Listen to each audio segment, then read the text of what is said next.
everyone, and welcome back to Paramount Profiles. I'm Matt Charles, the founder and CEO of Paramount Sales, and today we're going to do something a little bit different, and we're going to focus on a specific topic that we think is important to the entire market, and that's the importance of employee engagement. Now, to do that, I'm delighted to welcome to the show Bill Paris, who is the Director of Employee Engagement Solutions at Motivait. So, Bill, my friend, how are you doing? Hi, Matt. Thanks for the invitation. Yeah, really looking forward to having a discussion about this. It's a topic that's really close to my heart and something I'm very passionate about. Absolutely. That's why you were the man to join us, mate. You were the man to join us. So, look, before we dive into specifics, obviously, it would just be great, Bill, if you just want to give a quick introduction to yourself, a quick introduction to Motivait, and kind of what's led you to where you are today. Yeah, sure. So, I mean, my career goes back a few years, and again, I was fortunate enough to go to university where I studied engineering. So I'm an engineer by kind of background, and when I took my first kind of journey into the world of work, I worked in manufacturing environments, and quite early on in my career, I was responsible for managing teams of people who made and tested products and components. And again, a highly unionized environment, and I was incredibly green and incredibly naive, and so I learned a hell of a lot really, really quickly in that environment. And again, that's where I really started to get an interest in some of the things I talk about now, and engagement in particular. But again, through that, I transitioned into HR, which kind of for some people seemed like a bit of a strange move. But again, I've always been fascinated by the world of work. And again, I'm passionate about helping create environments that allow people to be their very best. I've always been fascinated with people, and again, what they do, why they do it. And again, that's been reflected in the roles I've had in my career. As I say, starting off in sort of engineering, production, manufacturing environments, transitioning to HR, because as I say, this interest in people and creating those environments for people to prosper was something that kind of became quite close to my heart. And it was something I thought I wanted to focus on a bit more. So I did that, and I worked in some interesting environments, again, manufacturing. I then worked in supply chain and logistics. I worked in product development and product and customer support, supporting people in those environments. And I then, for the last 3 years in that, I was supporting sales and marketing teams on a European level. So I'd seen quite a lot of kind of different environments, operating environments, in a big corporate environment, corporate organizations. I then took a fairly brave decision because I then went to work in a very, very small organization of 7 people who were focused on executive recruitment in the technology sector. And again, why was that? Well, again, I just felt that it was an area, again, it was something that was quite interesting. I'd been involved in hiring a number of people into the business I was in. And I was approached by a couple of organizations who kind of said they'd be interested in somebody with my type of profile. And again, it was quite customer orientated. It was focused on service delivery, customer satisfaction, but it was also about networking amongst kind of key people in industry and trying to find people for kind of challenging roles. And this was pre-internet, so this was way back, before you had the benefit of kind of things like LinkedIn and the like to kind of find people. It was a bit of a kind of an art in itself. So again, I did that and I got involved in HR recruitment naturally as a consequence of that. And I then went to work for a specialist HR recruitment organisation, and I stayed in the HR space, hiring senior people for a number of years.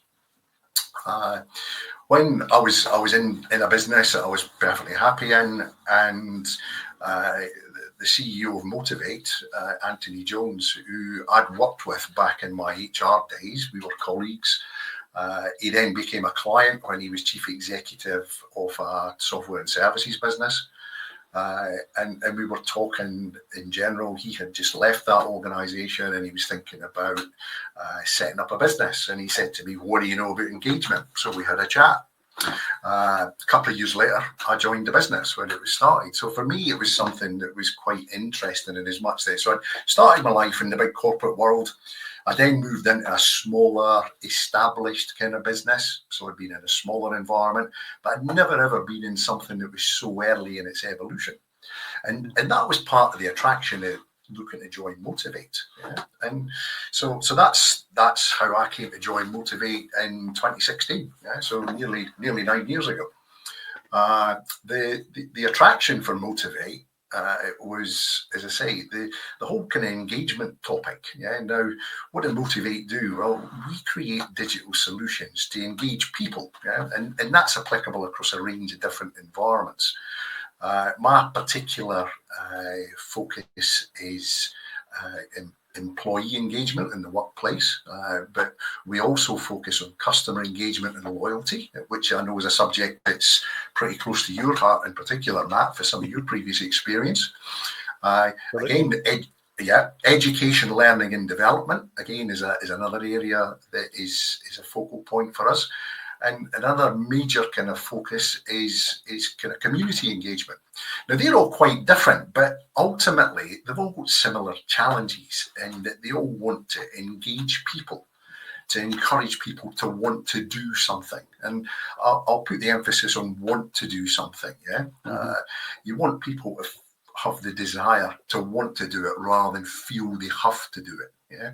And that's fundamentally what we do. We use technology to encourage people by understanding what motivates them, to encourage them to kind of increase their participation, increase their motivation, increase their commitment, increase their connection, to, as I say, to everybody's benefit, be it the organisation and the individual.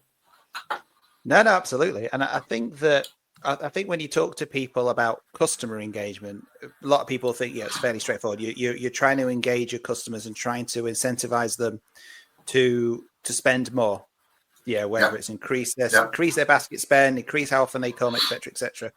But employee engagement, the reason why I wanted to have this conversation with you is because employee engagement affects every company, right? If you've got employees, even if you've got one employee, keeping them engaged and working, keeping them engaged, keeping them happy is obviously just an important thing for any employer. Now, to talk about a little more specifically, that there are some really interesting, or so to say, eye-catching statistics about how important employee engagement is, based on what you've been saying.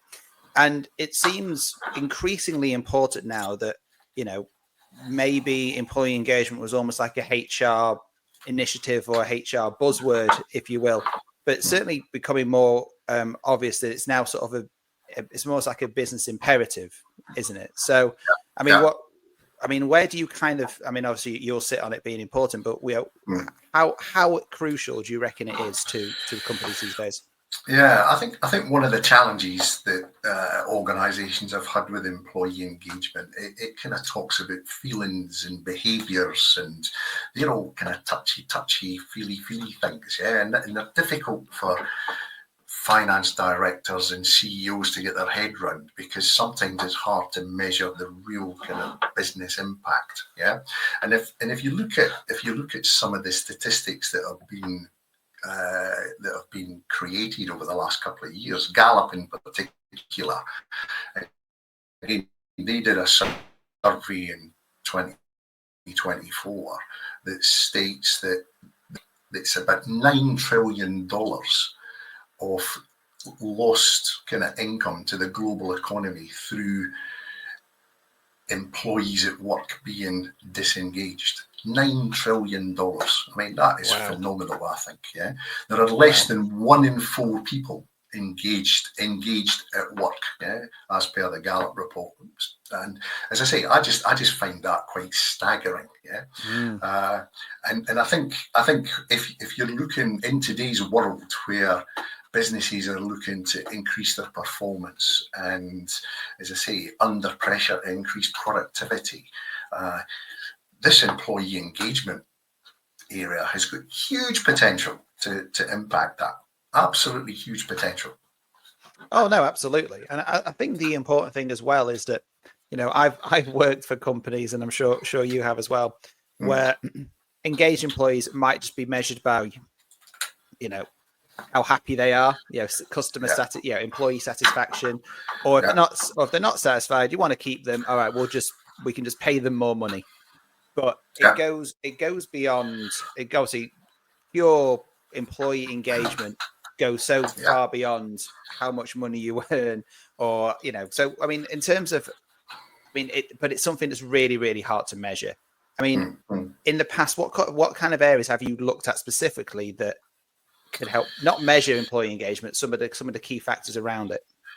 Yeah, well, I think there's evidence being produced over the years, yeah, Mm, that engaged employees, and this is statistically proven, yeah, that engaged employees typically have improved individual performance. Yeah, that in itself generates better customer experiences. Yeah, so mm-hmm, that's a positive for an organisation as well. The greater individual performance cumulatively kind of creates greater business performance. Yeah, I think as well it's a proven kind of fact that engaged employees tend to stay with their organisation longer. Yeah, they show an increased desire to want to learn and develop. Yeah, they get involved in more things. They're more committed. There's less sickness absence. Yeah, they're strong brand and company advocates as well. Yeah, they'll talk to their family, they'll talk to their friends about their organisation, and there'll be a real sense of pride and passion about their job. And as I say, for me, it's about that emotional attachment. Yeah, that makes the difference. And that's the deep personal connection that an employee feels towards their work, towards their colleagues, and towards the company. It goes beyond just completing the job and tasks and getting a paycheck. It's about genuinely caring for the company's mission. It's feeling a real sense of purpose in their role, in the individual role that they do. And mm-hmm. it's about being invested in the organisation's success. Yeah?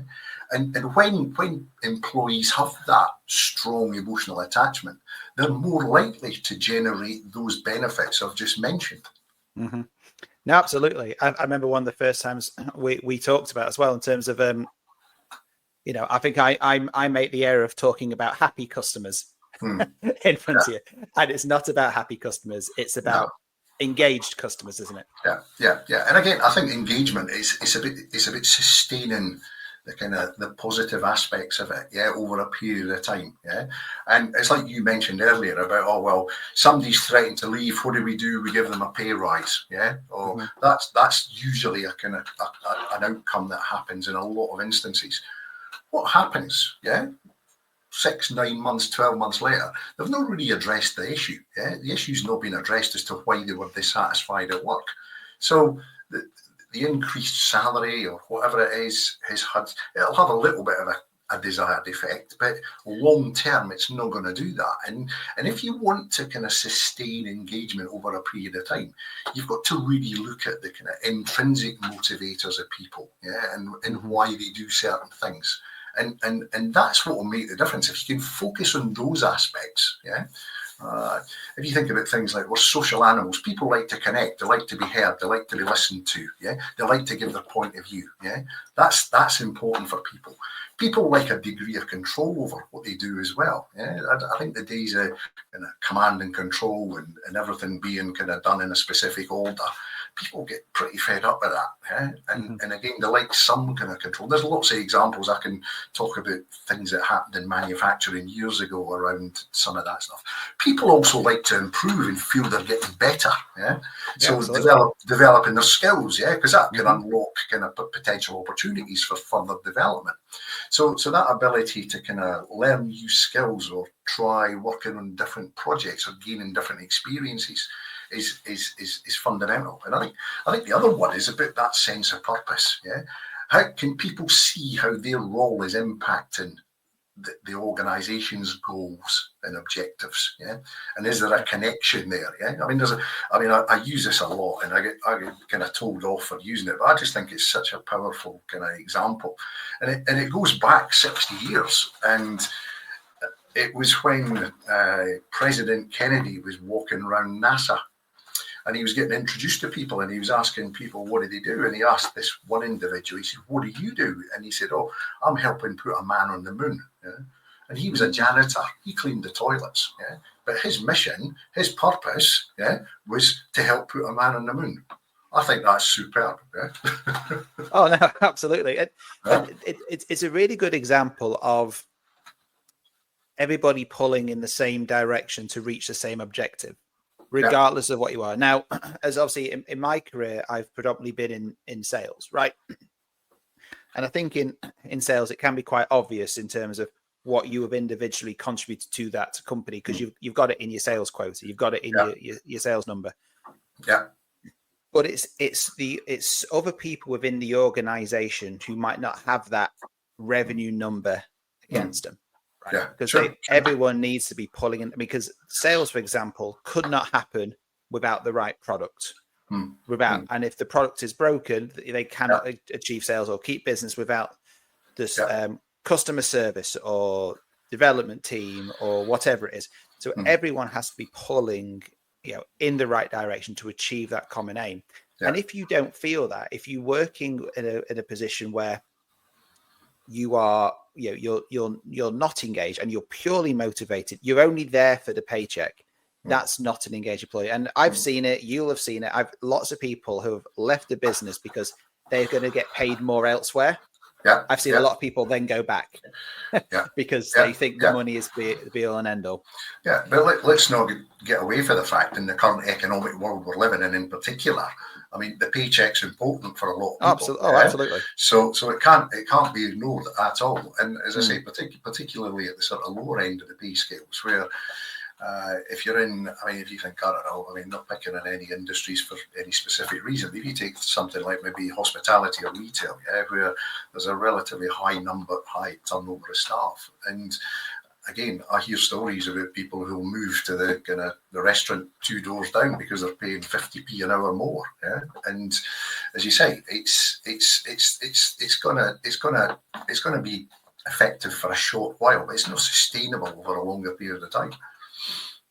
No, absolutely not. So I think we've talked about sort of the why employee engagement is so important, but I suppose the how is just as important to any business owner watching this. So if an employer or a business owner came to you and said, where should we focus on first if they want to improve their employee engagement, where would you start in that? I think it's like I said at the beginning. Employee engagement is an outcome. Yeah, it's an output. What we need to focus on are the inputs. Yeah, and that's where it can make quite a big difference. Now, it's going to vary from organisation to organisation depending on the context. Yeah, and it's complex because there's a whole load of factors involved in this. Yeah, that are dynamic as well. Yeah.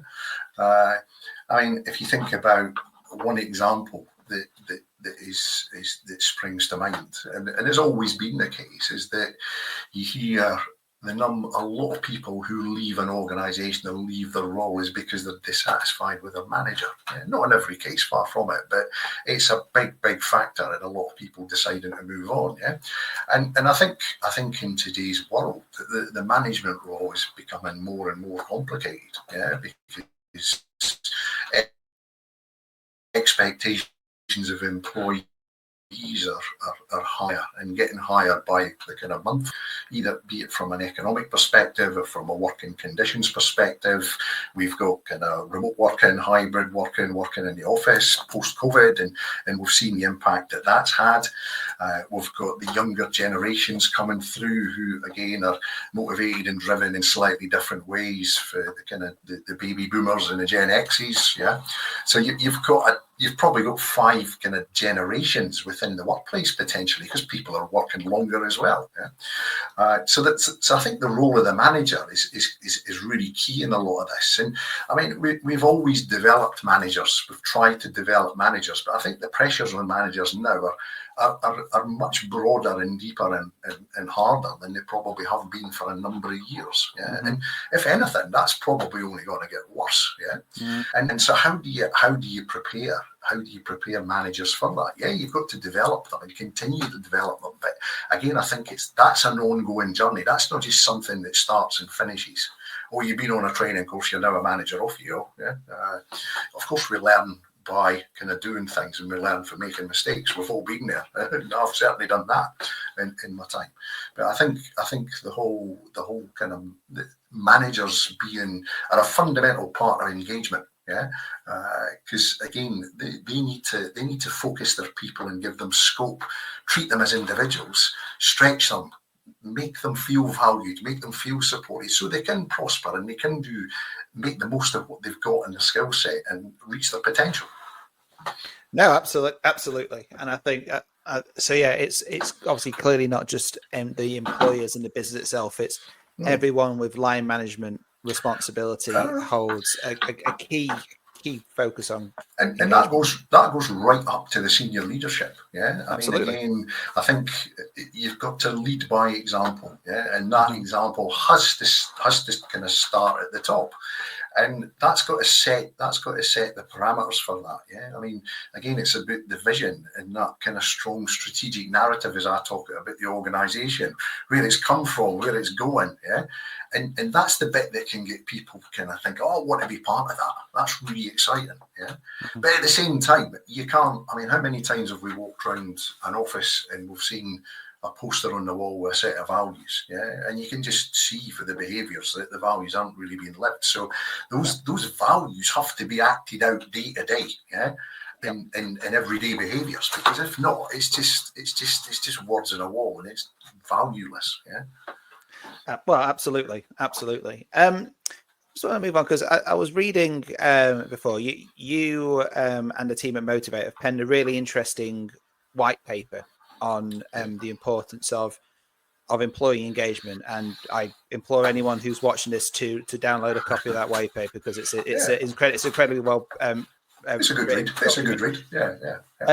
If you do say so yourself, Bill. But I think one of the really interesting things about that is you, rather than just talk about it as a employee as a whole, you talk about different stages, and you've sort of created this concept of the employee journey, or the way from hiring someone, interviewing someone, to people exiting. So what I find really interesting is the approach that you guys take. It's not just a case of, right, I said, actually, what's the single most important thing? There isn't a single most important thing, is there? No, it really is an end-to-end process. I mean, I know this is this journey is something you were quite, helped sort of create, if you will. So just to tell us a little bit more about that employee journey. Yeah. Again, it was trying to take something that's quite complex and break it into something that's tangible for people to try and get their head around and understand. And it's not a process, because it's not end to end. It doesn't start and it finishes. All the different elements of this are kind of continually going on and happening. And again, for me, my look at it is, what do you want people to think and feel at kind of each stage of that kind of their time within the organisation? Yeah. And if you go right to the start, before they even become an employee, if they're a potential candidate, yeah, what do you want them to think and feel? Well, you want to create a feeling that says, I think I want to work there, yeah, because that looks like a really cool place to work, and I like the things they're trying to do, and I like why they're trying to do what they're doing. And so that might encourage people to want to maybe apply for a role, yeah. And again, so then what happens? They enter into a recruitment activity, yeah, and they start to kind of interact with people, either face to face or online or whatever. And what that does, it's reinforcing some of that kind of earlier thought that they had. Well, it should be, because what you want them to think at that stage is that, I know I want to work there, yeah, because the kind of feeling that we had at the beginning when they were going through the sort of whole applying for a role there, this has been reinforced through the interactions. And then if they're offered a role and they go into the kind of onboarding kind of phase, and the onboarding can start at offer stage or it can start on day one. It depends on the organisation and how it is. I personally believe it starts right before somebody joins. And what you want to do is, again, you want them to think it's exactly what I expected it to be. Yeah, no surprises. Yeah, so there's a momentum that's building all the way through this activity. Yeah, and so they join and they're in the organisation, and what are they thinking? So how do we get up to speed quickly? So the organisation, the manager themselves, they're creating, developing the skills, the knowledge, the tools and the support to do their job. Yeah. So they feel confident that they can do what they're being asked to do in their role, yeah, which is what they're being hired for. Yeah. And that's really, really key as well. How do you motivate them, which is another sort of phase of what we talk about with the journey. So again, and that's really helping them understand how the role contributes to the success of the organisation. And it comes back to some of the things we were talking about earlier. Yeah? All of this together, it helps them feel they're part of the organisation. They're an integral part of the organisation, and it creates that sense of belonging. So they feel they've made the right decision, yeah, because it feels the right place to be. They get the chance to develop. They get the chance to learn. They get the chance to grow. Yeah, that's another important element in there. And then I think if they feel valued and recognised for their contribution, yeah, they're more likely to stay, like we said right at the beginning. Yeah, retention is a key challenge in some industries, but again, that feeling valued and being recognised for what you do is a game changer, I think. Yeah. Now, the last bit is that in the majority of cases, for a whole range of reasons, people will leave, yeah, and go somewhere else. It might be something that's quite it might be something that they're not happy with internally, or somebody's come along and offered them a great role in a different environment, a different location. It could be they've offered them twice the salary. It could be a whole range of things that encourages somebody to leave. And it's not necessarily a reflection on the organisation itself. It's just that there's a great opportunity presented itself. And timing's a lot to do with that. But what you want to do is, I mean, we keep hearing about employees who go back to places where they worked before in the past. Yeah, the boomerang employee. Yeah, so you want people to leave not under a cloud, but with a great impression, because they're great advocates for you when they go back into the workplace again. In their new environment, yeah, they'll still talk positively about you if they've had a great experience, yeah, and that's absolutely and that's what we try to do with the employee journey. Just put it together on one page that made it quite kind of understandable, yeah. And again, the feedback we've had for that's been really positive. People seem to get it and think it kind of portrays that pretty well. So that's a positive for our perspective. And absolutely, and I will in this video I will post a link for people to download the white paper, and hopefully I'll see if I can flash up that employee journey image. I think it's a really clear image that I've seen you and the team present multiple times now.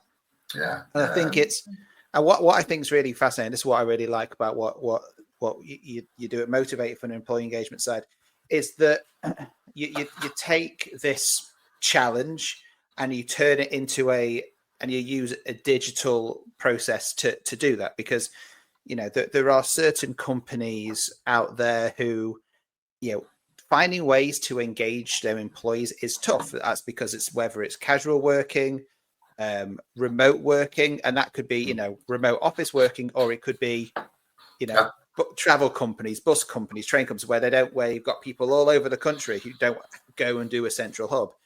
How can you pass them through training, and how can you keep all these people engaged? And so having a digital solution to do that, it makes things a lot more engaging and certainly more relevant. I mean, what do you think of what are some of the main sort of things that help sort of Motivait sort of stand out in this area from the solutions that you guys put together? Yeah, absolutely. Well, I mean, again, each organisation is different, and the context is different, and the challenge is different. And again, there might be work processes or particular activities or programs or events or learning modules or other initiatives that would benefit for greater levels of buy-in, participation, or even just an increased motivation to complete. And again, it's about trying to create something that people can look at and they see that's valuable. I want to do that. It's relevant to me, and it's impactful and enjoyable. And we use a range of different techniques to try and make things engaging, for people to coming back to what I said earlier, to want to do stuff. I mean, the days of giving somebody a manual to read to learn about an operational activity. I mean, just how many manuals do we see getting used? Really, not that often. They tend to gather dust on a shelf. But if you can create a digital experience that's got some gamification elements in it, for example, that people enjoy, and there's a bit of competition involved, and they can recognise a colleague who's done something really, really well. That's really powerful. And I think the technology allows you to do that type of thing, but at scale. And I think from a Motivait perspective, we're a solutions provider. So we will understand the challenge. We will understand the motivations of the particular employees who are going to be involved. We'll understand the outcomes that you're looking to achieve in terms of behaviours of the individuals and what you want the outcomes to be. And we will create a solution that is appropriate and will deliver the results that you want to see. It's not a product that's kind of sitting on a shelf and it's kind of force fitted in to try and resolve an issue. And I mean, we've seen examples of that over the years where that just typically doesn't work. Where if you create something that's designed specifically for an audience with a set of outcomes in mind, and you understand the backdrop and the context and everything else, you can put something together that is going to have impact, and that's what we're looking for. Absolutely.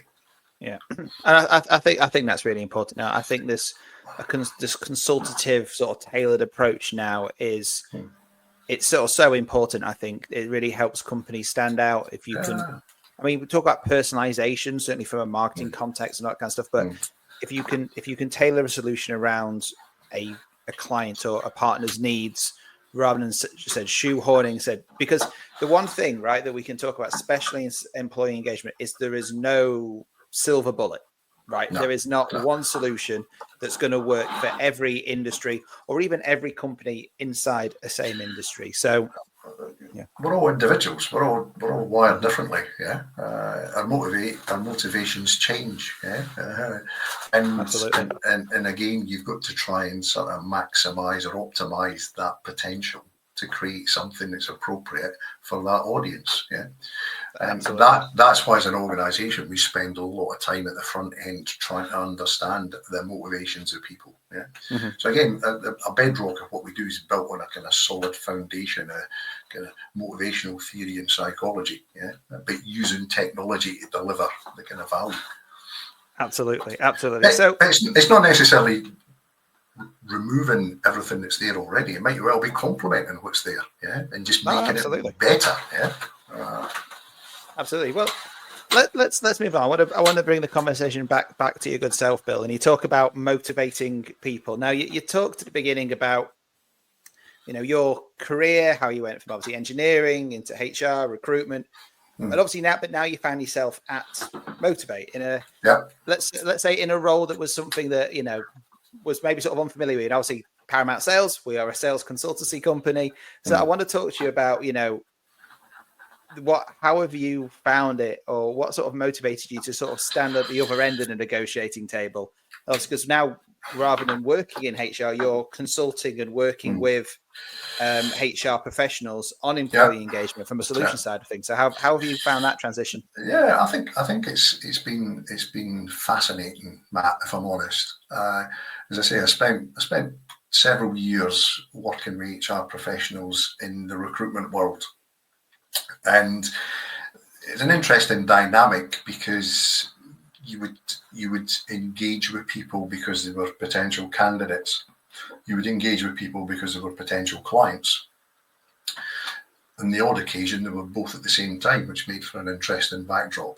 But again, I think so that relationship building thing was really important. But again, from a recruitment perspective, I was always kind of somebody who was, or not just me, but other people who do and did what I did then. Again, the relationship was fundamental in a lot of that.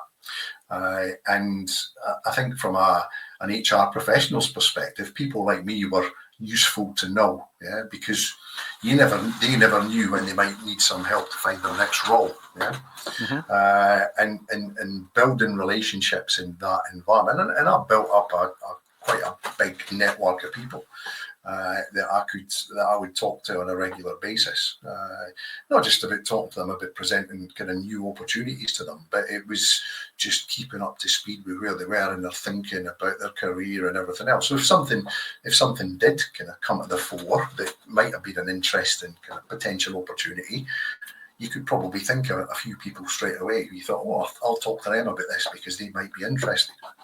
And I think moving into Motivait, my first protocol was certainly amongst that HR community of people that I'd worked with before in the past, that I knew quite well. I think the thing I've learned is that you need to keep up the value that you can deliver for people, and because people will engage with you if you can be of value. And I think there are people who will keep in touch with you because there's a stronger kind of personal connection there. But I think as well, you've got to continually make sure that what you're potentially delivering, is going to be valuable for them, or else they can lose interest relatively quickly. Oh, absolutely. I mean, providing value at every stage of a relationship. I mean, talk about it in sales a lot. We talk about it in marketing a lot. If you're not providing value, you're not doing anything, are you? Yeah, and it's like you mentioned the white paper earlier that we created, or the report that we created. Again, similar sort of concept, really. I mean, we don't really talk about Motivait particularly in that. It's mainly about the why, and again, that hopefully has got value for people reading it. It's not a huge sales plug in itself for Motivait. No, absolutely. And I think that comes across really clearly in the document, and it's about it's certainly a useful thought leadership tool, idea sharing, and I think that's sort of the main thing that you give. I mean, people are constantly hit with sales messaging all the time, whether it's templates, whether it's AI driven and all this kind of stuff. Trying to stand out is incredibly difficult. And especially when you're talking about tailored solutions, having that sort of tailored responses is quite key. So in terms of just what I see as sort of like, now that you've moved on to this other side of the negotiation table, what's the sort of the one sort of main sort of takeaway that you've learned in these few years, however many years it's been since you've been at Motivait? What's sort of the main thing you've sort of taken away, or the biggest learning curve, or main lesson that you've learned? I think, as I say, I think you need to continually, like I said earlier, you need to kind of think about, if we're talking about engagement, employee engagement, engagement's an outcome. It's engagement in itself is not really going to grab interest. It's why is engagement important, and it goes back to the things that we spoke about right at the start. We were talking about enhanced individual performance, enhanced organizational performance, retention of people, business and organization brand advocacy, the desire and willingness to go the extra mile, and commit to something. They're all the things that can make a difference, and they're the real kind of tangible outcomes. If employees are engaged, those things are more likely to happen. So I think sometimes there's been a big focus on the kind of the metric or the survey. I think back to my HR days and the annual kind of employee opinion survey, as it was called then, and we would run around trying to ensure that people filled the booklet in, and managers even then would get incentivized on the number of completions that they got. They had to achieve a certain percentage of completions, and again, completely the wrong metric, completely the wrong metric. I mean, the information is important, absolutely, because if you don't have the base information, how do you know what you need to do differently or try and improve? But that's not the real outcome that's important. It's about changing people's behaviours, changing people's attitudes, changing people's commitment, changing their motivation, and all the other aspects that go towards delivering some of the benefits we spoke about that are good for both the individual and the organisation. No, absolutely. So, look, Bill, let's just sort of wrap this up with a couple more questions about your good self. So, outside of work, what's the laptop gets shut down?